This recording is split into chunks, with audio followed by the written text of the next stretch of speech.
தேடிட்டு இருக்கிறவங்க, இந்த பதிவை கேட்கக்கூடியவர்கள்,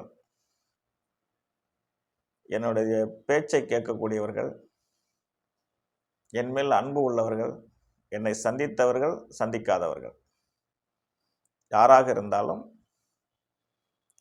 கடைசி காலம் 7 சனி முடியும் காலத்தில் நிறைய நண்பர்கள் அவதி உற்றதை நான் பார்த்திருக்கிறேன். தனுசு ராசியில் கடைசி 6 மாதத்தில் திருமணம் செய்தவர்கள் மிகப்பெரிய அவஸ்தைக்கு ஆளாயிருக்காங்க, நான் சொல்லி கேட்காம. இப்போ மகர ராசி நேயர்களுக்கும் அதே மாதிரி 6 மாதத்தில் இருக்கிறார். போகும்போது நன்மையை செய்வார், போகும்போது நன்மையை செய்வார். சனி பகவான் நன்மை செய்ய மாட்டார்.